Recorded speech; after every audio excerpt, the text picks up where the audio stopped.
years and years ago, because my research was aiming at, okay, so we're building more and more debt in the system. How does this end? What are the different end games for this particular cycle? Not the end of history, but the end of this, period of time. And I found that he had the most kind of complete explanation. And so I eventually looked at that thesis and then said, well, let me dig into the numbers myself and see if I can reconstruct it and see if I can look at it from other angles, right? So kind of inspired by one thing and then try to add value to it. And so all of my research kept pointing in that same direction, where you go through these periods of long-term debt cycles. So you build up, you have the short-term credit cycle, you build up debt in the system, then you get some sort of event or some sort of, say, monetary tightening cycle that kind of washes it out. You get a period of partial deleveraging, but then you start building up debt again. And you never go back to your baseline. Instead of a sine wave of debt that goes sideways, it's like an upward trending sine wave. And so you get higher and higher debt as a percentage of GDP and lower interest rates until you hit zero interest rates or even slightly negative, and you get extraordinarily high debt levels.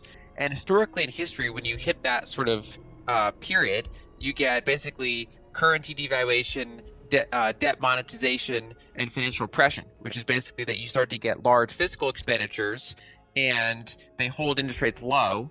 And so you get pretty high inflation, pretty high nominal GDP growth because the large inflation component, while they're holding debt well below the inflation rate.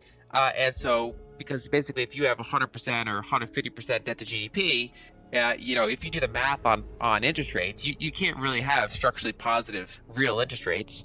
And so you get that period of financial repression. And if you tie it even back to longer cycles of just kind of like debt jubilees or wealth concentration cycles that literally you can evidence that back thousands of years to ancient Greece and the Near East, humans just go in these big cycles. And so my kind of research has been based on the idea that we are in one of these cycles, and that most people looking at 20, 30, 40-year back tests are kind of missing the bigger picture. And I think that's starting to become more apparent, but it's something that I've been focusing on for about 2 years now. And I think what made it even more apparent recently is now we have a kinetic war going on that you also referenced, because I remember reading your material thinking, okay, there's a lot of parallels here, but there was also World War II. And not that discredited that type of analysis, but now that we actually have a shooting war going on, it's like, the realization is like, holy smokes, like how similar are we to that particular era? So I guess my question for you is 10 years from now, where are we? Like, forget the next year, like 10 years from today, like if I'm a Canadian sitting here in the Toronto area, thinking just from my family, like where are we when it comes to stuff like currencies? Like, where are we? Where is the Canadian dollar, the US dollars, all the Canadian 10 years from today? What do you see? So there's that old quote that history doesn't repeat, but it rhymes, right? So my point with the 1940s is not that we're going through an identical period, but that it's the closest period that we should be familiar with. If we're basically, things that seem shocking are less shocking in financial markets to you if you are familiar with the 1940s. You're like, oh, it's kind of like what happened there. And so it's basically the closest template we have. And then the question becomes, how do we differ from that template? What are the differences? Because it's not identical.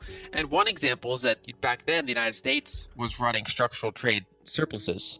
And the UK, the existing power at the time, was the one running structural trade deficits. And so now, in many ways, the United States more resembles the UK from the 1940s, where they're the leading power, and they have the structural trade deficit against a rising power, which back then was the United States, and now is China. And that doesn't mean it's going to follow the same exact pattern. There's obviously different geographic differences. There's all sorts of differences there, but there is kind of a semblance there. And generally, what I was seeing was, I wasn't talking about kinetic war, but I was talking about essentially wartime finance, where back then you had very large fiscal expenditures that were monetized, and it was very inflationary and it was very commodity heavy.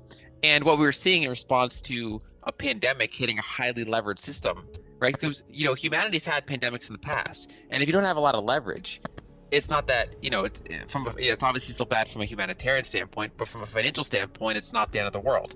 But if the whole system's so tightly geared and there's so much operational leverage and financial leverage, then it can't absorb shocks, right? It could be anything. It could be a natural disaster. It could be a virus. It could be a war. If something hits a system that levered, you get these, basically the system cannot let itself collapse. Credit markets are based on always expanding.